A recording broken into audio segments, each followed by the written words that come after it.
নমস্কার বন্ধুরা, এই মুহূর্তে রয়েছে রাজ্যের সকল কৃষকদের জন্য বিরাট বড় সুখবর। আপনি যদি একজন কৃষক হয়ে থাকেন এবং বাংলা শস্য বীমা প্রকল্পের নাম নথিভুক্ত করে রাখেন, তাহলে আপনার জন্য রয়েছে এই মুহূর্তে দুর্দান্ত খুশির খবর। বাংলা শস্য বীমা টাকা কবে থেকে দেওয়া হবে সেই বিষয়ে কিন্তু আজকে সঠিক খবর জানানো হয়েছে আজকের এই ভিডিওটির মাধ্যমে। তাই বন্ধুরা, ভিডিওটি সম্পূর্ণ দেখবেন, একটু স্কিপ করবেন না, তাহলে জানতে পারবেন যে বাংলা শস্য বীমা টাকা কবে থেকে দেওয়া শুরু হবে। তো বন্ধুরা, ভিডিওটি শুরু করার আগে ছোট্ট একটা রিকোয়েস্ট, যে সমস্ত কৃষক বন্ধুরা এখনও পর্যন্ত আমার এই চ্যানেলটিকে সাবস্ক্রাইব করেননি, অবশ্যই মনে করে চ্যানেলটিকে সাবস্ক্রাইব করে নেবেন। কারণ আমার এই চ্যানেলের মাধ্যমে পশ্চিমবঙ্গ সরকারের কৃষক বন্ধু প্রকল্প এবং কেন্দ্রীয় সরকারের পিএম কিষাণ প্রকল্প সহ এবং বাংলা শস্য বীমা প্রকল্প সমস্ত আপডেট দেওয়া হয়ে থাকে। তো বন্ধুরা, এবার দেখে নেওয়া যাক কী বলা হয়েছে আজকের এই প্রতিবেদনে। বাংলা শস্য বীমা টাকার আপডেট। বাংলার শস্য বীমা বিষয়ে মুখ্যমন্ত্রী মমতা বন্দ্যোপাধ্যায় সাংবাদিক সম্মেলনে বলেন, নভেম্বর পর্যন্ত 1,02,00,000 কৃষক শস্য বীমা প্রকল্পের সুবিধা পেয়েছেন।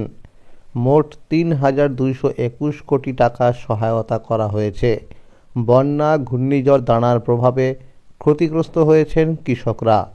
মুখ্যমন্ত্রী জানিয়েছেন, নতুন 65 লক্ষ কৃষক নাম নথিভুক্ত করেছেন। 2 ডিসেম্বর থেকে জেলায় জেলায় রিপোর্ট খতিয়ে দেখা শুরু হয়েছে।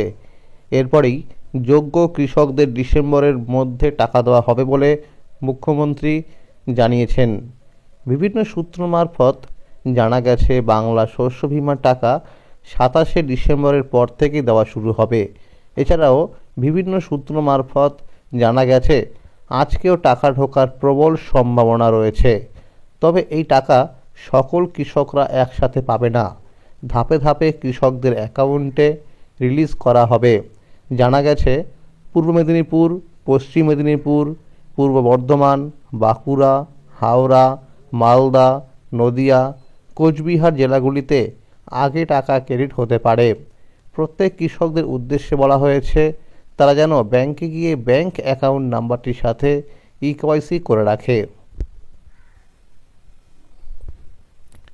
শস্য বীমার নিয়ম অনুযায়ী আপনার 75% ফসল নষ্ট হয়ে থাকলে তবে একজন কৃষক সর্বাধিক 25% পর্যন্ত ক্ষতিপূরণ পেতে পারেন। তবে পার্বত্য এলাকার ক্ষেত্রে চাষিরা 75% ফসল নষ্ট হলে তার 50% পর্যন্ত ক্ষতিপূরণ পেতে পারেন। বিভিন্ন তথ্য অনুযায়ী জানা গেছে, এইবার কৃষকদের ব্যাংক অ্যাকাউন্টে বাংলা শস্য বীমার টাকা আগের বছরের তুলনায় বৃদ্ধি করা হবে। যদি স্ট্যাটাসের ঘরে ক্লেম আন্ডার প্রসেস লেখা দেখায়, তাহলে আপনি খুব শীঘ্রই টাকা পেয়ে যাবেন। আর যদি ক্লেম নট রিপোর্টেড ইয়েট লেখা দেখায়, তাহলে আপনি ক্ষতিপূরণের অর্থ পাবেন না। এইবার কৃষকদের এলাকা ভিত্তিক হিসাবে টাকা দেওয়া হবে না। অর্থাৎ আগে দেখা যেত যে এলাকায় 50%-এর বেশি কৃষকদের ফসলের ক্ষতি হলে তবেই টাকা পেত ওই এলাকার কৃষকরা। কিন্তু এইবার কৃষকদের ফসলের ক্ষয়ক্ষতির উপর নির্ভর করে টাকা দেওয়া হবে। ইতিমধ্যেই অনেক কৃষকদের স্ট্যাটাসের ঘরে আপডেট চলে এসেছে। কিছু সার্ভারের সমস্যার জন্য স্ট্যাটাসের ঘরে সমস্যা দেখা দিচ্ছে। অফিসিয়াল হেল্পলাইন নাম্বার থেকে জানানো হয়েছে, খুব শীঘ্রই এই সমস্যাটির সমাধান করা হবে। আপনারা মনে রাখবেন, আপনি কত টাকা পাবেন সেটা কিন্তু আপনার স্ট্যাটাসের ঘরেই দেওয়া রয়েছে। আপনারা কিন্তু সেই স্ট্যাটাসের ঘরে দেখে আপনারা বুঝতে পারবেন যে আপনি কত টাকা পেতে পারেন। আখ, আলু চাষের বীমা হবে নিখরচায়। এতদিন ধরে আখ এবং আলু চাষের শস্য বীমা করতে গেলে কৃষকদের প্রিমিয়ামের একটা অংশ দিতে হতো। এবার থেকে আলু আর আখ চাষে শস্য বীমার জন্য কৃষকদের আর প্রিমিয়াম দিতে হবে না। অন্য ফসলের মতো আখ এবং আলুর বীমা নিখরচায় করা যাবে, এমনটাই কৃষি দপ্তরের সূত্রে জানা গিয়েছে।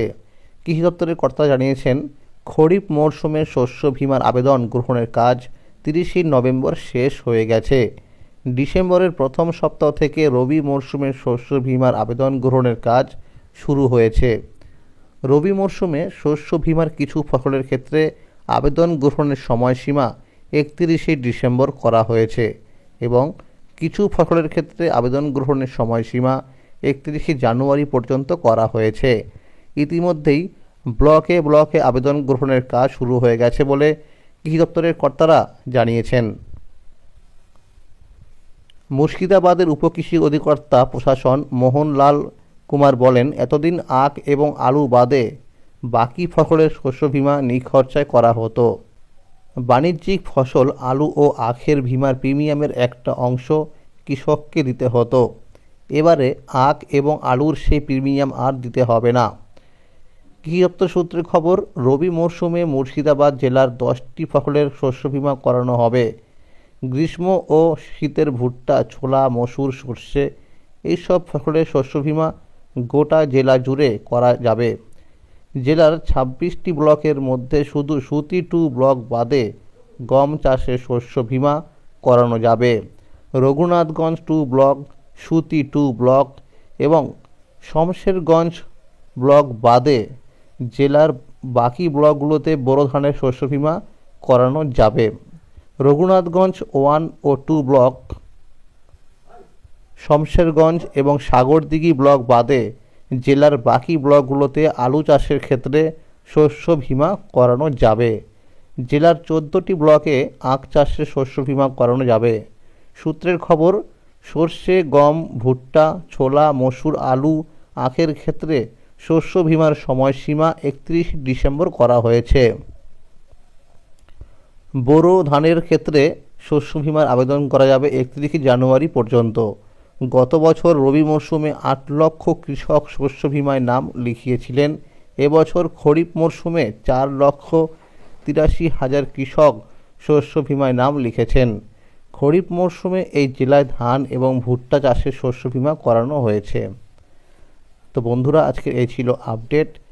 এরকম আরও আপডেট পেতে হলে অবশ্যই মনে করে চ্যানেলটিকে সাবস্ক্রাইব করে রাখবেন, কারণ আমার এই চ্যানেলের মাধ্যমে পশ্চিমবঙ্গ সরকারের কৃষক বন্ধু প্রকল্প এবং কেন্দ্রীয় সরকারের পিএম কিষাণ প্রকল্প সহ সরকারি সমস্ত প্রকল্পের খবরাখবর সঠিক সময়ে সঠিক আপডেট দেওয়া হয়ে থাকে।